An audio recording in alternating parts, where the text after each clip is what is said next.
Okay. Good morning, good afternoon, good evening to whoever is listening to this. This is episode 3 of the Southern Magic Podcast. I'm your host, Matt. Joined with us today is a new attendee. We have Caleb, Coffee Money here, one of the contributors to the Southern Magic page. And we have Will and we have Josh, who is not really looking too great. How are you holding up, buddy? I'm here, and this is going to be this will be a very interesting podcast, very interesting episode. Looking forward to it. Why's that? We have a lot of things to discuss today, but we'll move on to that later on. Yeah. So I usually I want to to start off with a little bit of an icebreaker, but I think that the thing hot on everybody's minds right now that I just kind of really just want us to go ahead and dig into is that ban announcement today, or the lack thereof, I should say. So if anybody hasn't been keeping up with the BNR announcement, you don't have to, because exactly. nothing happened.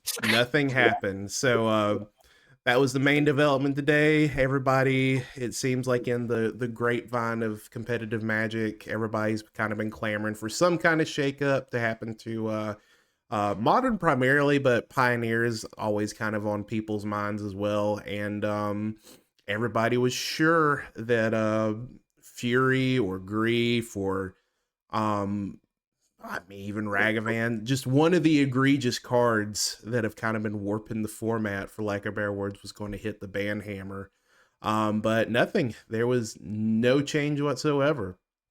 I would like to pass the floor on to you, Will, and especially you, Coffee Money, because this is your first time appearance. I'd love for you to get your feet wet here on this podcast. But you mentioned one thing that I think is hilarious is, you and I 100% agree with what you said, your attitude with that, with Matt, how you said there was no changes in Modern, no changes with Fury, nothing with Grief or Ragavan, or One Rings, any of those other obnoxious cards. What about Pioneer? What about that format? Remember that format, kids? Remember that? What about that format? Everyone's talking about Modern, how, the sky is falling, which, that's exaggerating, but, and we'll definitely get into that. But, what about Pioneer? That's the attitude, how people just completely just disregard that format, tells me everything I need to know about how that format is currently standing, just because no one even talks about it. It's like, oh yeah, Pioneer, yeah, they didn't ban anything there.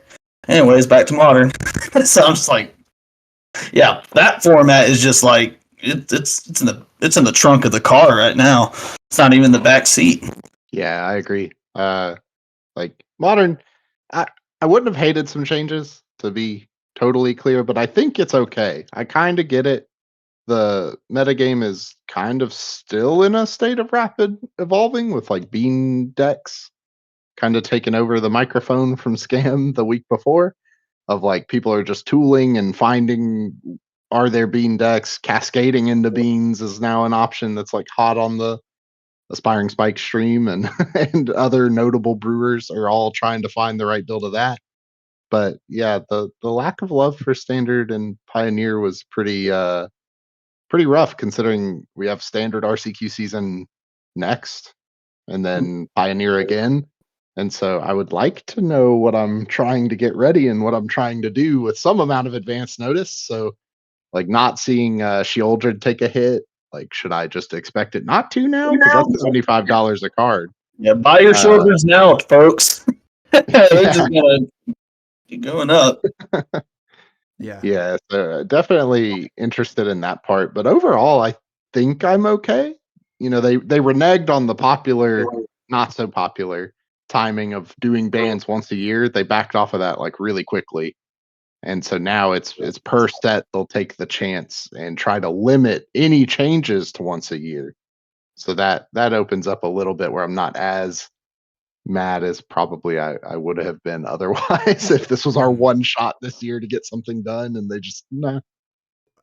I think that one of the things that kind of upset a lot of people, even more so than there not being any cards banned or unbanned, was the fact that this was usually there's some kind of write-up given for their reasoning of banning or unbanning things. And there was nothing given at all. It was literally just a sentence that said there are no changes to the formats. And in my mind, and this was more so what I was peeved about, was this was a banning that I think a lot of people were looking forward to seeing at least something change. Even if they didn't ban anything, if they just unbanned something that maybe would have balanced the format out a little bit or made it a little bit more interesting, we're looking forward to some kind of update. And the fact that there was no reasoning given for no change, I think has upset people, and it's left it. Sorry, my mic fell. It's kind of left it open to interpretation by a lot of people. So I know, Josh, I know you have some open-ended thoughts that I want to hear, but just to play like a little bit of like mad gab in a way, what do y'all think the reason for no banning or unbannings were, given the state of things? Well, I'll let you start this one off. I really don't know the reasoning for all that. I mean, we all gave our opinions on the last podcast about what we thought was going to get banned, what was going to get unbanned, and reasonings for it. And I think I'm kind of with the majority, where I'm like, I'm kind of more upset that they didn't give any explanation about why there was no changes. Like, they didn't say, we think everything's healthy and, we're going to move on from there. They literally just said, no changes. Hey, there's this new pack that came out. Y'all should look at this instead. I look at this, and I know I'm a pessimist at heart, and it's really a meme at this point, and it's, just who I am. But a lot of what I say a lot of what I'm saying when I'm pessimistic, it's, there's a lot of it is in jest. I'm just joking around. But there is a little hint of seriousness when I say this, and that is that I think that by WotC not giving any explanation at all really proves that competitive Magic is just not even what they're even remotely concerned about right now. And that's not really a shocker. I mean, anyone who's been playing competitive Magic for the last 2 years knows that. I mean, especially if you played longer. I mean, competitive Magic used to be a big thing. But competitive Magic just, as far as Hasbro and Watts is concerned, competitive Magic isn't really a moneymaker. It's all about Standard, Arena, Commander, current products. I mean, and so I think by them just not even necessarily why they didn't ban anything. I don't know the answer to that, and I'll get into that later. I don't know why they didn't ban anything, but as far as them not giving an explanation, I just don't think they didn't think it was worth their time to even go out of their way. This was more of an opportunity to promote a new way of how they're going to pack their products, how new booster packs and draft packs will be, which we'll talk about later on the show. But I think they use that more of an opportunity to talk about that rather than talk about a format or bans for competitive Magic in which they don't really care for right now. And so to me, that's the more scary thought. That's the more damning issue if I'm right, and I hope I'm wrong. But as far as if I'm looking at this from a company perspective, it's like just tell them no changes, promote our new product, move on. Yeah, I'll kind of play devil's advocate a little bit of just, I mean, there's certainly they're not in this as a charity for sure. That, like, it is a good chance to push a new product, but I think even the last BNR and the one before it were like 2.5 hours later than announced, and people were just kind of cliffhanging, and streams were waiting on it. Podcasts were trying to record around it, right, and react to it, much like this one. So I'm hoping on the optimist side that like they were just like, look, we don't have time to write up all this and all this reasoning. We want it live at 10 a.m. sharp or 8 a.m. Pacific or whenever their cut line was, right? Now, hopefully they had some copy ahead of time. Hopefully they're not waiting till the day of to write this news article. So it's a little bit hollow, but I think any information that they threw out would highlight either that they don't have a complete data set or they have way more data than we thought they did, right? So just not saying anything is like, that definitely added to the feel bad. But if they banned some stuff and said nothing about it, people would be celebrating, and then half of the room would be mad, right? So I think hopefully this is a learning experience. Hopefully they are watching Twitter and watching people be mad at no explanation, and We they know you're know watching, that more. Watsi. Yeah, yeah. We We got know you're Watson in subscribed our to the YouTube Southern Magic podcast. comment. And hopefully they see that. I agree. That was upsetting to me, like, because I'm used to like reading Ian Duke's write up where he says, "Well, I know a lot of people wanted this card gone. We're watching it, but the win and the metagame share just isn't there. But we got our eyes on it. We know it's not producing very fun gameplay." And so just not having that, I'm like, please tell me they're still doing that. That's what worries me the most. It's like, please tell me they're still checking and like hunting, like, this play experience versus this one and that kind of thing. And I'd like to think that when WotC bans a card, I mean, I have no doubt that the people in R&D and at WotC, they, even though we like to joke and meme about them, I have no doubt that they put a lot of love and TLC with these cards, and they're very judicious and very considerate when they're going to ban something or unban something. But I would like to think that when they ban something, they would know and have it locked in for at least a couple of days. I'd like to think they didn't just be like, all right, it's October the 16th. What do we want to do? No bans? Okay, no changes. I would like to think they had a meeting. They said, okay, this is what we're going to announce next Monday. And in this period of time, you, Ian Duke, or you, JD and Klon Parents, or Michael Majors, or whoever wants to go out in R&D and actually discuss why we're making this decision.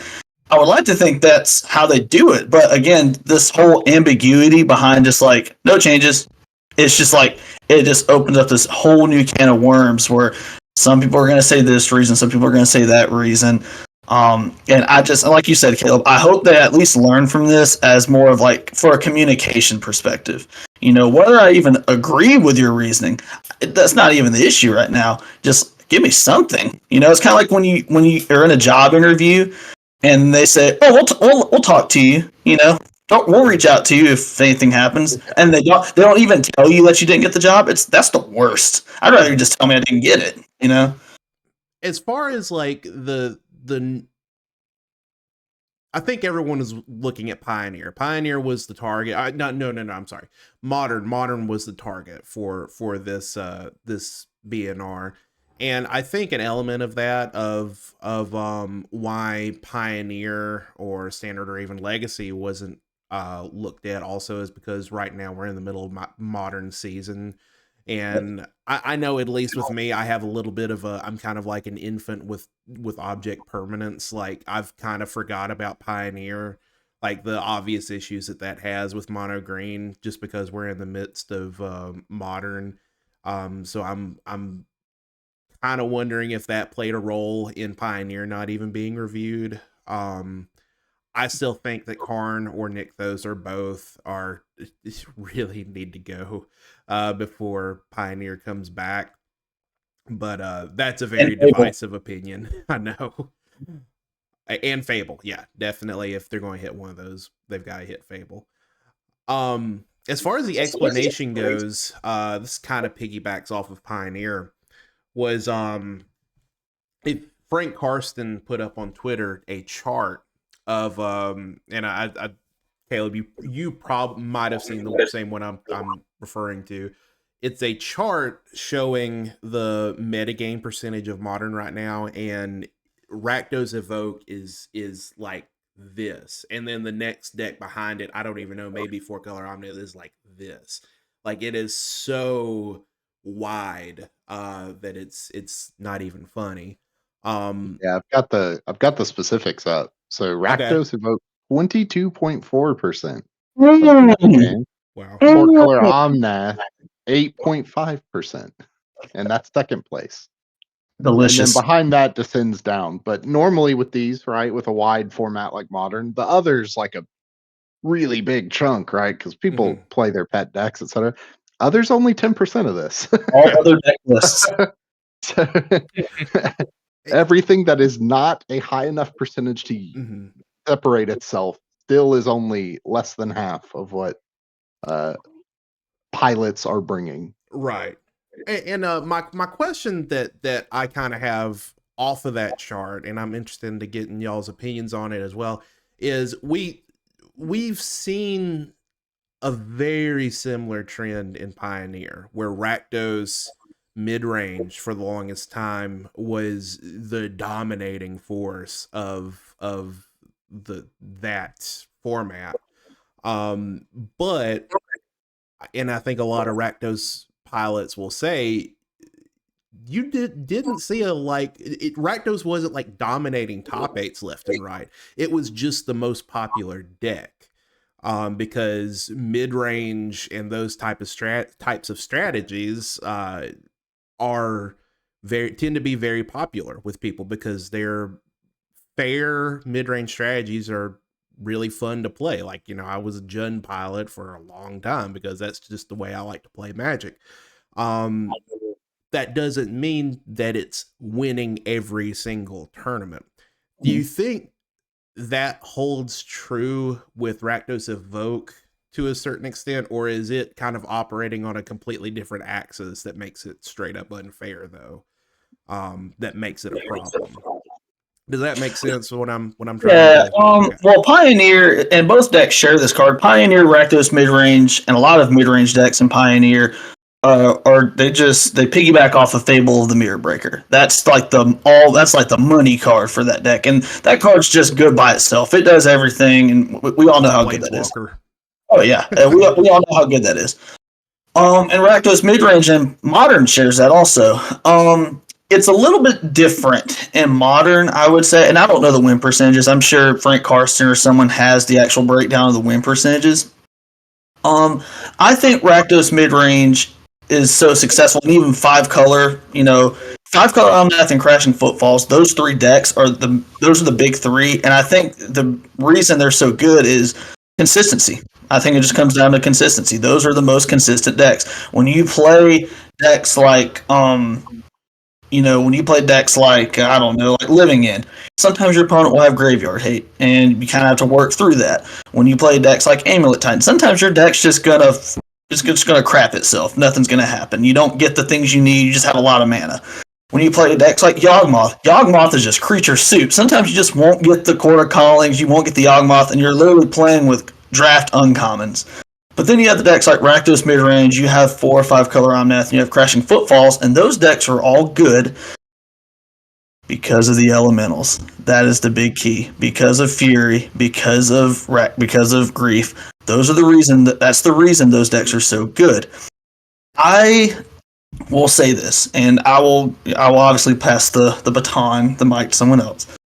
The reason I think that no changes in Modern is incorrect is because when you look at the the 2 most egregious cards, if you look at the top played most cards, I actually have it pulled up on this screen from MTG Goldfish, the top creatures in order: Fury, Orcish Bowmasters, Grief, Subtlety, Endurance, Ragavan.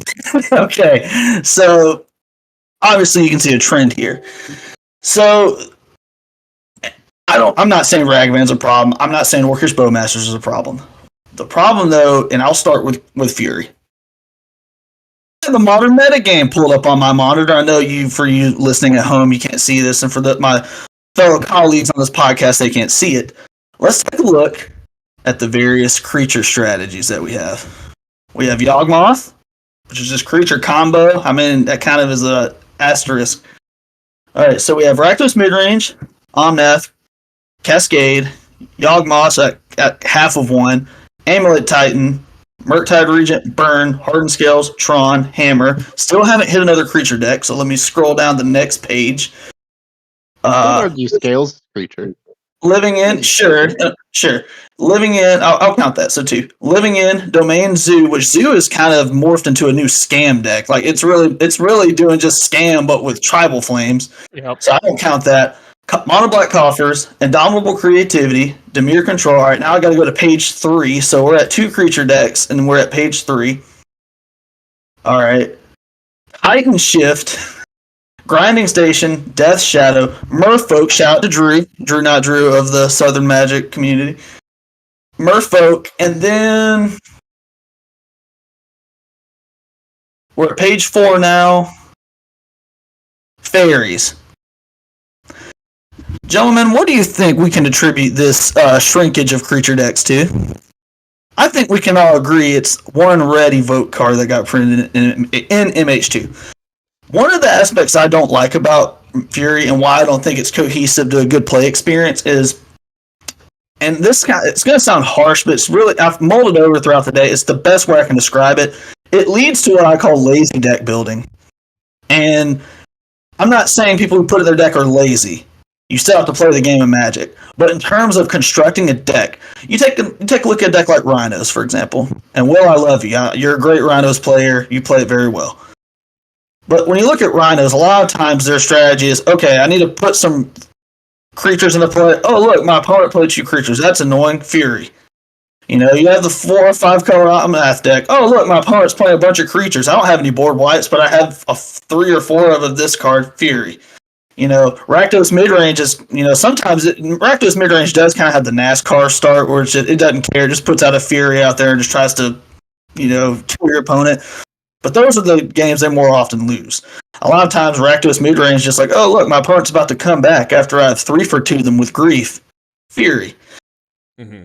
Creature decks have not been allowed to survive in Modern for over 2 years because of Fury. Simply Fury. You know, I think Fury is the most egregious one. That would be the one that I'm interested why they didn't ban it. I know some people say Grief, and I think that's fair. I don't think you're incorrect.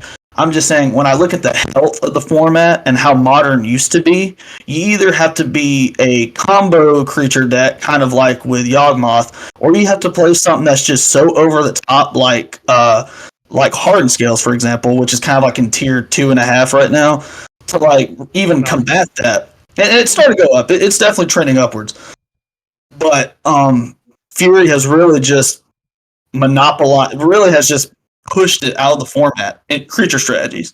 And I think that really sucks because I know a lot of people like playing creatures. They like playing linear creature style decks. I remember Humans was a fun deck. People enjoyed Humans. I think Humans would be an awesome deck to have survive again.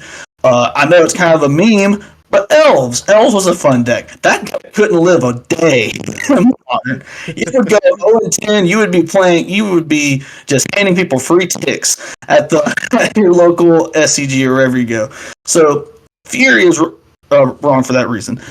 And while I have my reasons for why I want Grief banned, I think Will has a very good explanation on why Grief should be banned because we talked about this before at length. And I thought he did a very well done job on saying why that card probably should be in the format. So, Will, I'm gonna pass it over to you, bud. I mean, the biggest thing about it was basically it just the Fury start. The Fury start is rough. I mean, you have to get rid of a 4. You have to get rid of a 4 for a double striker and all that.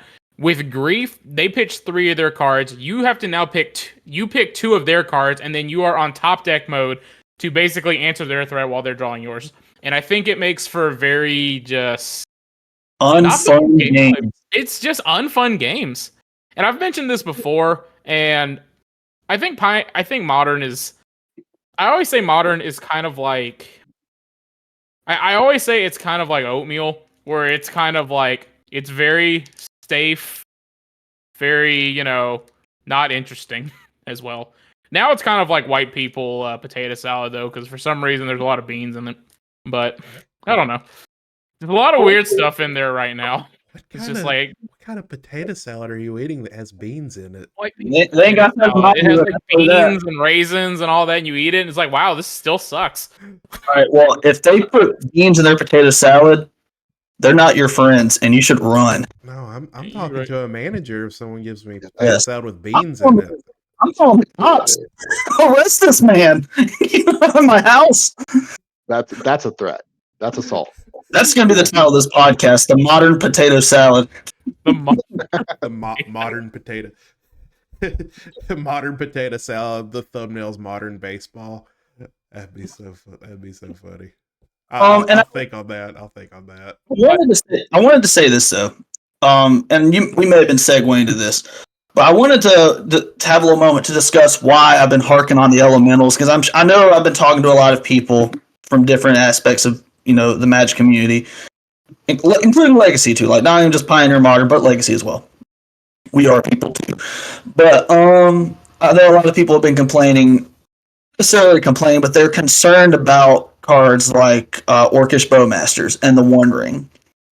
I want to explain this because I think it's important, because I feel like WotC basically kind of did a wink and a nod at us. To those who are smart to the game, who have played it for a while, they didn't really think the One Ring or Bowmasters was going to get hit in any format. Because WotC as a business model, they have to get that reprint equity. It makes no sense to devalue the card that you're about to put on the market.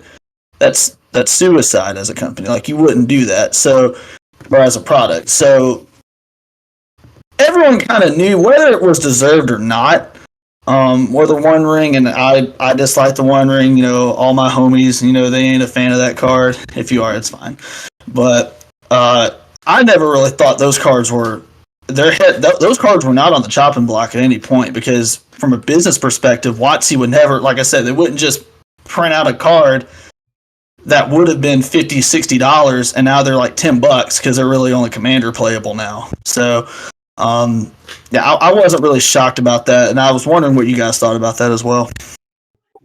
I think about the game a lot, and I talk to smart people, and I hang out in streamers' corridors and all that.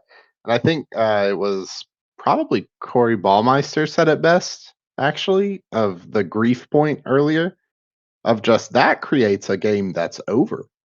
Like, sure, you may not, 8% of the time you may claw back, and that'd be a cool story, like once, but then the next round starts and you have to do it again. So it's just this problem of it's like 8-Rack got to play good cards. Is like basically what happened. Is like, oh, 8-Rack just gets to do better stuff now. This is a problem. That's a really good analogy. I haven't even thought about that. I'm surprised we're not back to the point where we're playing main deck ley lines again. That's usually when the format needs help. Yeah, that's exactly where I was gonna go. Yeah, that's exactly where I was gonna go. Is I went to an RCQ, streamed it this past Saturday, and Tron is boarding 4 Leyline of Sanctity, and just with a straight face just said, yep, it's for scam. Nothing, like, I just oopsie got to get you as a burn player. And even that decision, right, is predicated on this BNR. Like, these BNR announcements have a lot of sway, and I try to be in tune with the secondary market, try to not set my money on fire per se. I felt it was entirely reasonable that Grief or Fury get hit, so I'm not going to build scam because I don't already own it. So my thought was, well, what's cost effective, has a decent scam matchup, and I don't think people are super prepared for. So I'm looking at Living In, Domain Zoo, or Burn. And then Burn top 8's this, Burn top 8's that, Burn wins a prelim. And I'm like, okay, so I think I'm right? I'm walking into this, and I just walk into a Leyline of Sanctity wood chipper. Every single round, opponents brought in 4 Leyline of Sanctity. And I beat it once, and I didn't beat it 2 more times, and that was the end of my RCQ. And I was like, wow, so now it's hostile to even Burn, just kind of on accident. Because people just hate that play pattern. That's about the tallest order that Burn can try to live up to out there, is the Leyline of Sanctity meta, for sure. Yeah. My biggest, the reason why I ever bring this up, and I'm sorry to interrupt you, Matt, but the reason I ever bring up Lord of the Rings is because we all know that the One Ring is a messed up card. That's not even a shocker. We all know that card is pretty ridiculous. We all know that Orcish Bowmasters is probably, in Modern, I don't think it's that bad. In Legacy and other formats where drawing cards is king, that card probably isn't very healthy for the longevity of the format. But it's out yonder. We see that threat looming. We know at one point that those cards are going to have to meet their maker. They're going to have to pay for all their sins that they have done to this format in these games. But so where I look at it from a perspective and why it's relatively frustrating that they didn't ban anything is not only did you not ban anything, but there are these looming threats that you know you're not going to ban, such as Orcish Bowmasters and the One Ring that we know you're going to have to deal with eventually. And I was hoping they would at least deal with something for the meantime, you know. For the meantime, we know you're not going to ban the One Ring. We know you're not going to ban Bowmasters. That's fine. We, as customers, we kind of got your signal there. We understand what you're saying. But you didn't ban anything. And not only did you not ban anything, we still have to deal with those nonsense cards that you came out in Lord of the Rings. And the status quo remains the same. And so, yeah, it's very pessimistic for the competitive player where it's like, not only do I have to deal with these nonsense cards from MH2, we know we still have to deal with these nonsense cards from Lord of the Rings that we know is probably going to get dealt with later. And it's just not very good from a consumer confidence standpoint. Well, it's funny you bring up those two because in Arena last week, both Bowmaster and the One Ring got nerfed. Like they changed them where the One Ring costs 1 in tap to activate, and they remove the ETB from Bowmaster.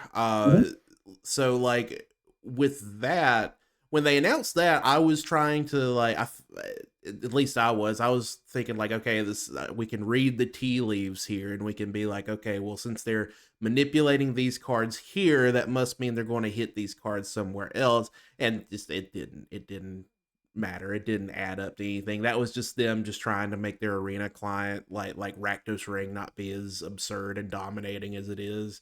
I do have a question for Matt, you and Will, and Caleb. You can interject. Honestly, I know you've played some Legacy. But Caleb, me and you were talking about this earlier today, and you brought up a question, and I didn't know if we were going to segue into it, but I wanted to make sure that we got this in there.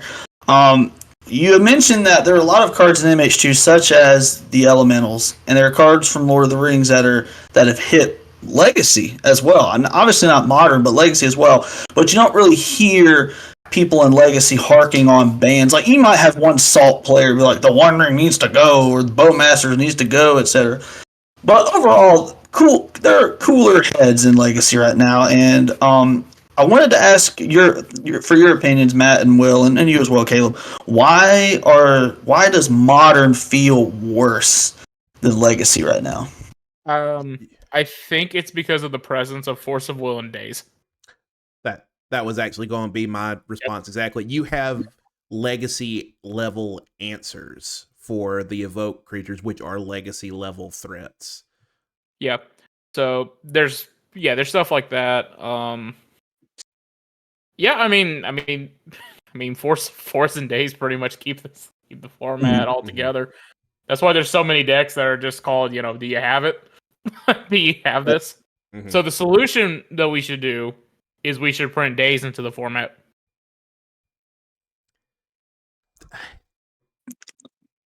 I don't know. I don't know if I want to live in a world where Murktide has Daze though, because you're literally that was the joke for the longest time with when Ragavan was in Legacy was literally the entire deck you could just play in Modern. All you were bringing in was Force, Daze, and Wasteland. Like, that was it. The whole deck was the same. One thing I find interesting, though, and I have it pulled up right here, literally the top 9 out of the top decks in Legacy right now, according to NTG Goldfish. I mean, statistics are statistics. You can go whichever site you want to see for the top decks. But as far as MTG Goldfish, 9 out of the top 10 decks in Legacy don't even main board the Elementals. And some don't even run them in the 75 at all. Like, I know, for example, Death and Tax is my deck of choice that I usually play. We run Solitude as like a supplemental card. You don't even need Solitude. I know some people who don't do it. I think they're wrong, but there's some people that don't even play it, and it's not worrisome if you don't have it. You have decks like Painter who kind of use Fury as kind of like in the sideboard, or some run it main board as tomato, but they use it for creature strategies. And I think in Legacy you get to see the Elementals almost like as they were intended to be. Like Endurance Endurance is probably the most pure, kind-hearted elemental there is because it's literally the "I don't lose" button. Like it's if you're playing this Reanimator or some or Doomsday or some ridiculous deck like that, it's the good guy elemental. It's like it's for the fair decks, but like it's and like you said. Yeah, and like you guys said, Legacy does have Force of Will, which usually, if they evoke an elemental, which I don't know which elemental they'd evoke, that'd just be ridiculous against you. But Force of Will is just a clean 2-for-2 answer, and not only for the elementals, but for anything that's threatening. And so, yeah, I think that's a very good answer as far as why why Legacy isn't as feel bad as Modern right now. And because also when you think about it, Legacy have Force of Will and Daze. You know what you have a Modern? Subtlety. Yep. Mm-hmm. So you have to do a two. You have to do a 2-for-2 answer to it, and it doesn't even really solve the issue. And it doesn't put it on top. You know what's coming next turn. There's nothing worse, and I did it with Drew on stream. And of course, if you guys would like to see my punt, feel free to go back. It's glorious. There's nothing worse than subtleting your opponent's fury, and they look at you in the face and go, "Put it on top. Here you go." And you just have this time bomb on top of their deck that you know it's going to happen. Just an awful feeling. So yeah, Modern, it's like, yeah, subtlety. Mm-hmm. Yeah, I mean, I have zero problem with the evoke creatures in Legacy. Like, I mean, they of course, like, I mean, if you're playing Delver, like, it's going to be annoying when they endurance you, but I mean, you can rebuild from that, and if they're casting it, I mean, there's a chance you have Force of Will, so you can get out of that. It's the lack of a way to play against the things that the evoke creatures let you do in Modern that make them a problem. For sure. And also the card value the fact that you have to get rid of a card to play it in Legacy also balances them out, because the value of the cards to the game, I just don't feel like you have as much redundancy in the cards in your hand that you do in Modern, where a 2-for-1 with a evoke creature can mean, you know, be the difference in you losing the game or winning the game. Sure. It's a lot more meaningful in Legacy than it is in Modern.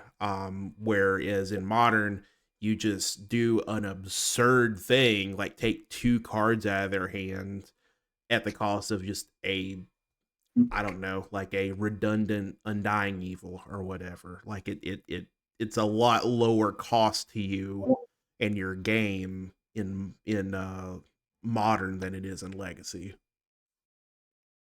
Yeah, and this is really interesting insight from you guys, because I know you jam a lot of paper Legacy, whereas I live on my laptop where the format is free, basically. Shout out Mana Traders. So the heuristics are like very different, right? Like people can't afford underground seats. Like, you know, there's a lot of like limiters, right? So like when you look at like the statistics on these cards being present in the format and things like that, like Grief is above Endurance, and as far as presence, like Death Shadow was non-existent. Troll of Khazad-dûm came out and it's back because now I have Grief and Troll that I can reanimate on turn 1. I am scamming you. It just doesn't feel as bad for some reason. I'm still gonna scam you. You force it, I still just go, okay, this next. Sure. Like, good luck. Now I have 3-for-1. Dude, cool. That strategy, and I think this is a good reason why Red Black Scam is a little different in Modern, because like, for example, I play Death and Taxes. I consider Death Shadow to be one of my best matchups because sure, you grief me, but my whole deck is the same. Like, you're gonna take my Spear of the Labyrinth and my Stoneforge. Dang, you know, I'm just gonna Swords it. I'm gonna Solitude it. I'm gonna eventually. I have more inevitability. Whereas Red Black mid range and Modern, it's like, okay, now they're starting to get Parity Fury. Just waterboard them. And I will say this: Modern has been more or less it's monopolized by 3 or 4 cards. You know, and I know you may look at it as far as deck diversity. You know, kind of like how in Modern, like 4 years ago, Faithless Looting was in like 4 or 5 different decks. And people were like, oh, it's diverse. But it was not fun. And fun subjective, but the decks that they were playing were all kind of oppressive, and they one by one got banned by something. And so I've never seen a deck hold 21+% of the overall meta, and WotC look at that. I do not believe it. You cannot convince me that someone at WotC looked at that 21% and went, okay, it's fine. I don't believe it. I'm not convinced. And because Hogak, here's a quiz for you guys. Hogak at its peak, and I know it only existed for like a fart in the wind, but at its peak, I want you guys to guess how high it was in the meta share. I think it was like 18, wasn't it? It was 13. 13. 13. Wow. And of course, I'm not comparing Scam to Hogak. Please don't come to my house and hurt me and my wife. But because I'm sure if they let Hogak stick around like they did with these decks, it would most definitely reach those numbers instantaneously. But again, I'm not convinced that WotC saw this and said 21%. That's fine. Don't worry about it. And I've seen people look at this from a perspective of, yes, it is a large part of the overall meta at 21%. But what are the win percentages? See, that's the tricky one right there. They try to say, what are the win percentages? And this is where I get kind of upset. And upset's not really the right term, but I am not a fan of the win percentage argument. The reason I'm not a fan of the win percentage argument is because Wizards has, in the past, and the past may mean nothing to the guys who are currently there, but they have routinely banned cards based off of what it's doing to the overall meta. Ban cards based off of what's doing to the overall meta. They look at cards like Oko. They're like, this is in every deck. We need to ban it. They look at cards, and I can go down the line. I don't have them on top of my head. I don't have the ban list in front of me. But they've always used diversity as a reason why they do it. And, I can go on and on about that. But in the end, if you're happy with this no changes, if you're happy with them not banning Fury, if you're happy with them not banning any of those cards, if you're a red-black Scam enthusiast and it is your favorite deck of all time, I'm happy for you. Mm-hmm. I'm so genuine when I say that. I'm happy for you. I know that's kind of like a good for you, but I'm not trying to be condescending. I'm 100%. If you enjoy that, I hope you're having a great time. But the issue is, I'm afraid what's going to happen is I'm just happy myself personally that I can go to another format. I can go to Legacy. Mm-hmm. I can just jump ship and go to the format that I think is healthy right now. Not everybody can do that. Not everybody can just up and say, oh, I'm playing Legacy now. Not everybody has that option. Mm-hmm. Some people are kind of stuck by playing Modern or Legacy. Or if you want to play Standard, go for it. I hear Standard's pretty good. But I know a lot of people don't have that option. And you know what? And let's say I'm wrong. Let's say I'm in the minority. I don't think I am, because there's a lot of angry people on Twitter right now, and when is there not? Twitter people are always angry. Well, hypothetically, there's a lot of water in the ocean. Sure. Hypothetically, let's say I'm the minority, right? I'm sure you can take the statistics and tournament win rates and Modern League and showcase win rates, and you can turn them however you want to prove that the format is not indicative of being unhealthy. Mm-hmm. I'm sure you can do that. Well, but does it really matter? And this is what I'm getting at. Does it really matter? Because we've seen this before. My biggest fear is that the Modern format, and Pioneer's already in that stage in my opinion, but we're going to reach a period where Modern is just shrouded in apathy.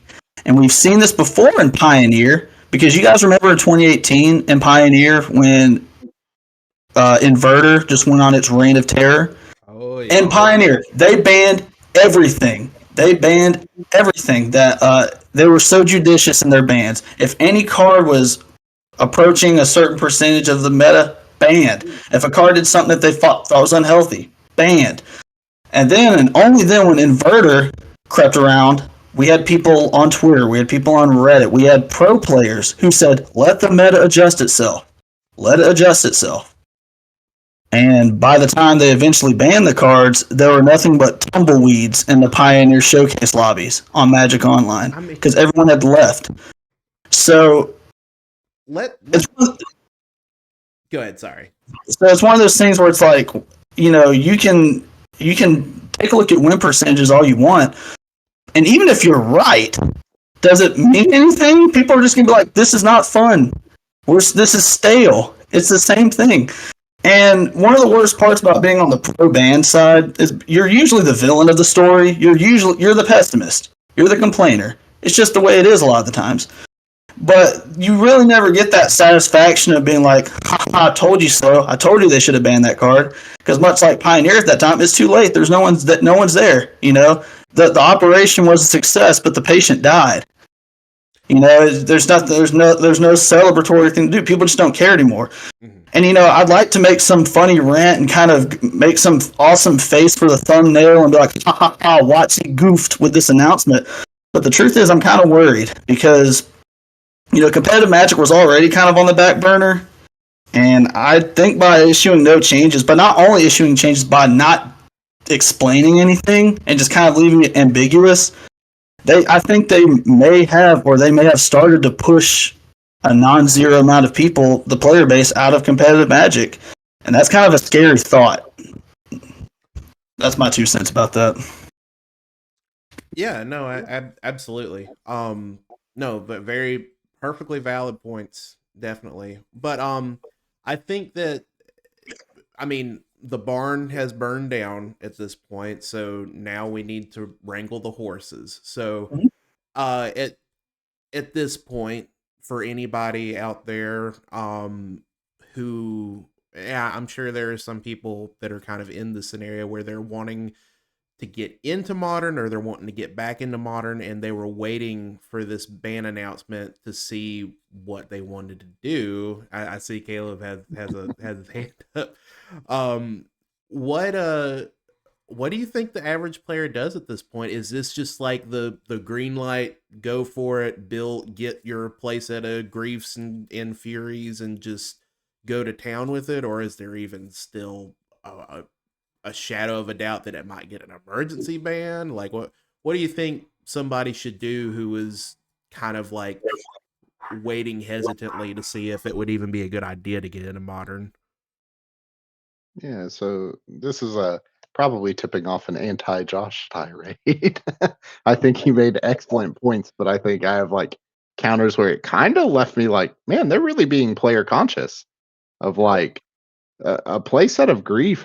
I'm pretty sure is $200. A playset of Fury is like just under $200. A playset of Orcish Bowmaster, $200.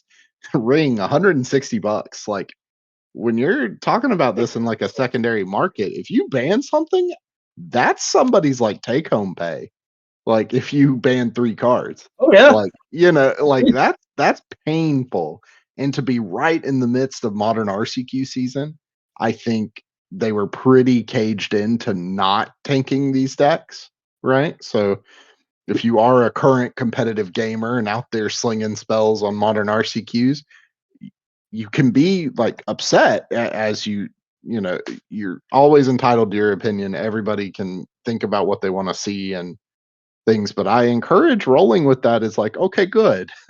I don't have to go reinvest. Like, I'm about to win a flight to Denver and then I'm going to have to reinvest in a deck. So now I'm double tapping myself to go to this RC. There's a very real like dollar cost. To interrupt you a little bit, Caleb. So I think I agree with you on the Modern stake.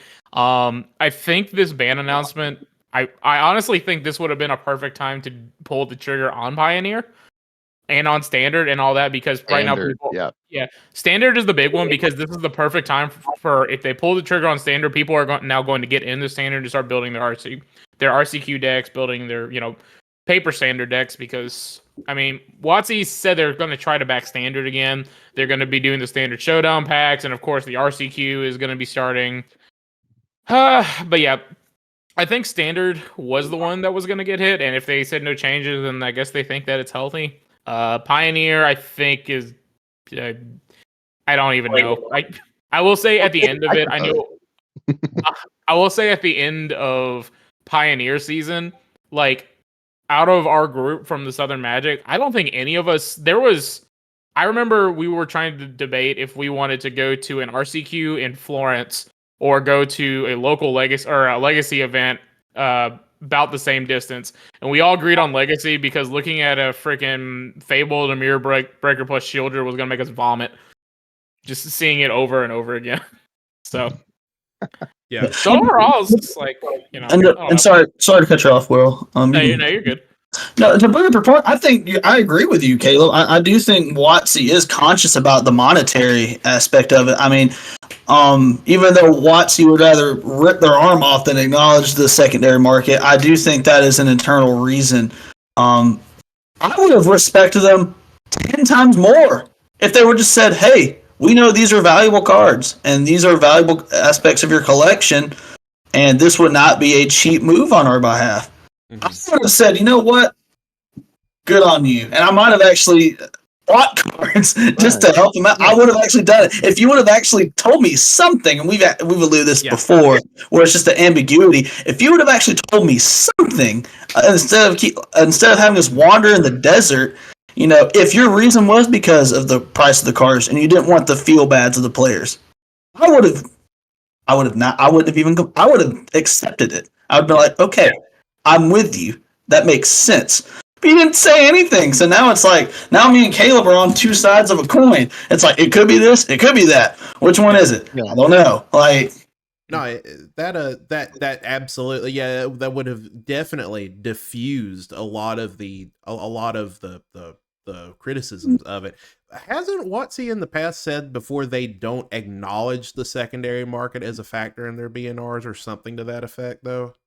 I want to say they did in like a tongue-in-cheek way, like reference a wink way, like, hey, we don't really. I don't remember exactly where it was. And if you're listening to this podcast and you know, feel free to drop it down in the comments below because I would be very interested in seeing it. But I remember people were quote tweeting it and like being like, "Ha, see proof they do know that this exists, you know, so they can reprint Dockside Extortionist or whatever." So I think they did it kind of tongue-in-cheek, kind of like, "Ha, like we know it exists." But they don't want to do that because that would just open up a whole can of worms for them in terms of reprints and stuff like that. But if like I said, if they would have just said something, I don't even care if they said, "Hey, like a robot voice." If they said, "Hey, we understand that the secondary market exists. We didn't want to ban Fury and Grief because these are $30, $40 cards, and we didn't want you guys to be out $200 in the peak of our modern RSQ season." I would have session too, when not many people have a lot of extra money to spend on. Yeah, absolutely. I would have again. I'm a pessimistic person, and I would have been kind of bummed that they didn't ban anything. But even I could at least sit back and go, you know what? Good on you, WotC. Good on you. You actually had your players in mind, and I can respect the hell out of that. To me, and I know we haven't really touched on it much other than a potato salad reference.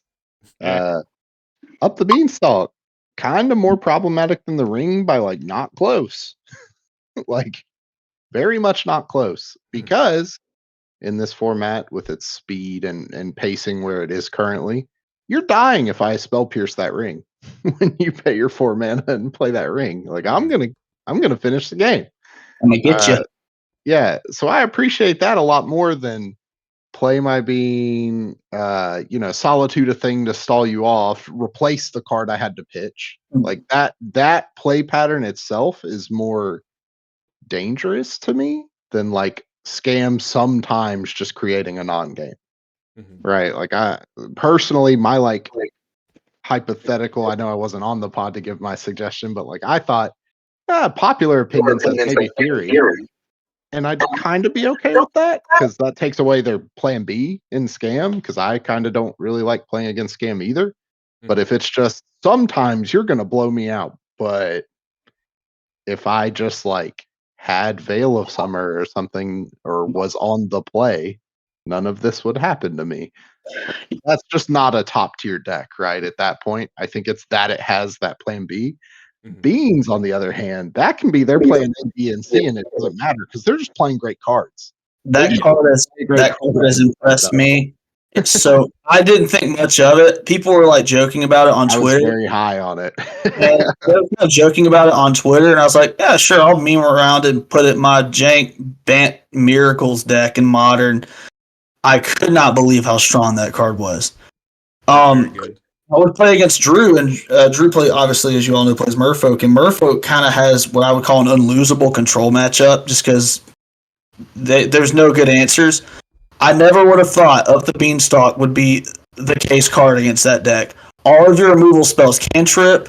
Everything you do replaces itself. If you get 2 out there, you might lose. You might deck yourself. But if you get 1 and you start churning, oh my god! I've seen that card go off so many times, and I mean, I think it's dangerous. I think it's concerning. I don't think it's in the red like Grief and Fury, like those cards. Like I don't think it's quite there yet. But it's definitely, if like on the, you know how like they have the doctor chart, like where are you hurting right now? There's like the smiley face and the guy who's like sweating in the red. I think Up the Beanstalk is like here. Like a 7. It's the mildly uncomfortable face. Yeah, it's like it's starting to get up there. And I will say this: watching those Beanstalk games, this is a very very subjective statement, aren't very pleasant. When you watch like these Beanstalk mirrors, it's just like ugh. It hurts just enough for me to get a lollipop after I play against it. Yes. Okay. Fun story from the weekend, and then I'll hand the mic back. But next to me, during my Tron debacle, where I learned that Leyline of Sanctity is just becoming market standard again, there was blue-black Murktide versus 5-color Omnath. You said blue-black? Mm-hmm. Yeah, the blue-black Murktide list that was that I threw in the chat as soon as it broke because I thought that was so cool. I know what you're talking about. Yeah, they were creating so much torsion on the Omnath deck by like mixing in Sheoldreds and weaving in like Bowmasters, and actually finished the match like deep into the match, maybe 2 minutes left, just a stack nightmare that I was just enamored by. I thought it was so cool and complicated and everything you want from Legacy in our modern RCQ though. And so I think that's really, from what I can tell, the power level that they're printing, because they are testing. So they are saying, yeah, this is what we want. Like, we don't think this is going to be too bad. Cards like Beans, them kind of hinting at that with Leyline Binding, and them wanting to be Leyline Binding to be like a premier removal spell in Legacy or Modern. Sheoldred just existing out there vibing and being a big old threat. It looks to me like Wizards is really trying to shift Modern to be Legacy, right? Because back, I think last year, they officially stopped recognizing Legacy as like a competitive format tier for everybody who enjoyed Pro Tour 25, because that was by far the best Pro Tour ever done.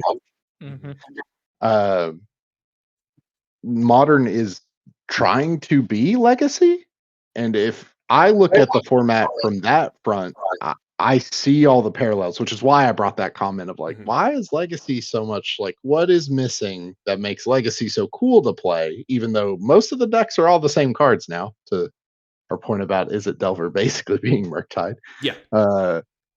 It's a lot of texture being copied over, and I think you guys hit it on the head. Just some of these old cards are like sweating, like holding up the entire house of cards of the Legacy format of like, please, you can't get rid of Days. Like, if you get rid of Days, this is going to be a bad play.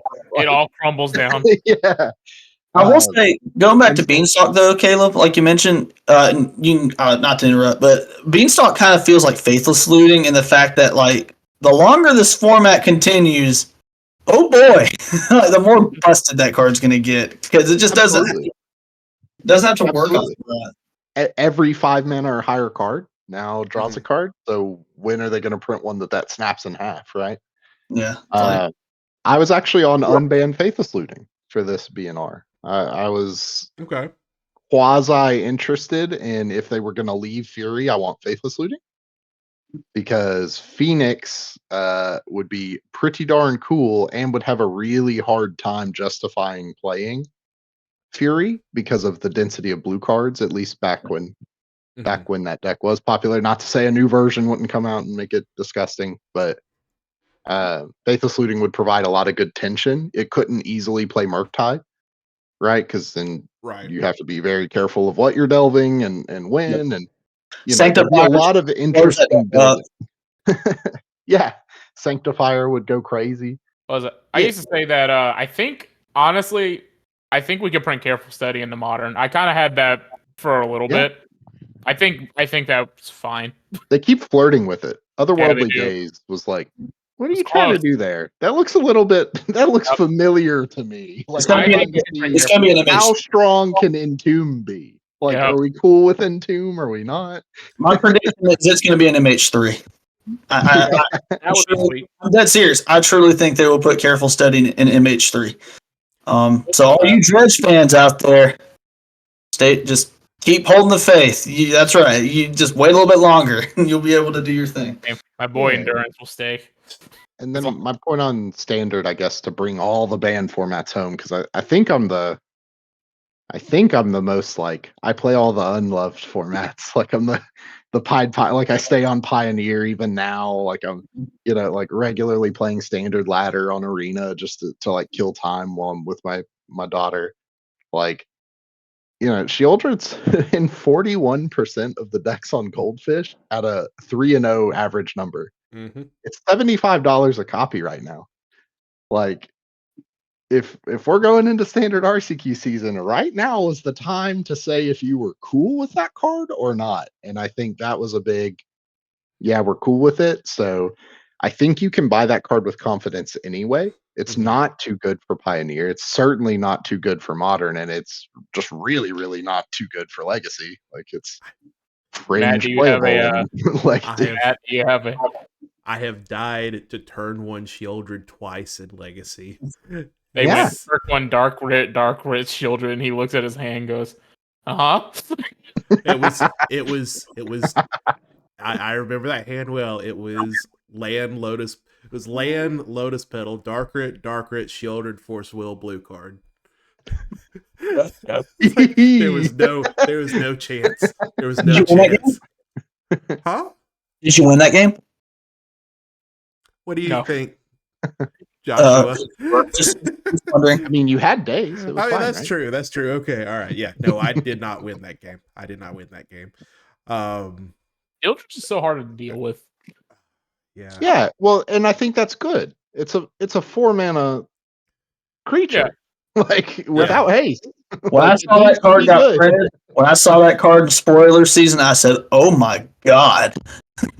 Yeah, but I think that's like I think that's the best possible summary to my rant. Is just I am okay with Modern being very powerful. That's the direction we're going. That's okay, but I think fun needs to be preserved. And to Josh, I think Josh brought the point about win rate beautifully. I am less interested in win rate when it comes to these ban decisions, and more interested in the texture of the format. Because like I'll find a way to make a game fun. Like if I can't find a way that satisfies me, I'll just go play something else, right? Not everybody can do that, but there's a lot of great games. I hear Lorcana's popping. Like I'll find a game that's enjoyable if it comes to that. But I really hope that that's still at the heart of these BNR discussions, because most of the time, at least in the ocean of happiness and optimism that's Twitter, it's pretty much whoever's pet deck, they think this card is the final enemy, and then my pet deck will win a tournament.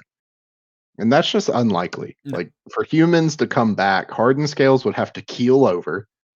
Yawgmoth would have to fail to find its combo every game ever. Like Heliod would have to stop existing. Like for humans to fight its way back as like the top creature deck that it once was, it's going to take a lot more than just Ban and Fury, because these other decks are already surviving in these Fury infested waters. So you get that target out of the way, they get better. So definitely leave with a sense of, okay, I would love for this to happen, but I'm still going to maximize my chance at the game. If you're really trying to be competitive, really trying to like, I'm going to queue every season or I'm going to do this, you have to suspend some of the pet deck patterns. You can always have them. I encourage it. But I think now is probably the time to start gobbling up some leyline bindings or some griefs and pick a side. Yep. Because right now it looks like those cards are what's going to dictate your win rate, at least at this time. That is your fork in the road, is Grief, Fury, or Beans and Leyline. Those are your ways to go. Grief means. And the little like not paved trail is Crashing Footfalls. You can go do that. Yeah. I'm trying to think of where Murktide fits into that. It may be like it got kicked off the road. It got kicked off the road. It said, "You sit back, enjoy your retirement, former best deck. We got this now." Relationship with blue over. Relationship with black going strong. Like, okay, all right. Well, I think, I think this has been a very good cast. We've always enjoyed speaking with everybody and giving our thoughts and stories and quips to everybody. And hope the rest of your week is great. And Josh, do you want to sign us out? Well, for sure. Well, as always, we say this every week, but the best part about Magic is the gathering. So take care of yourself. Take care of each other. We'll see you next time. Bye, guys. Bye-bye. We say it, you say it.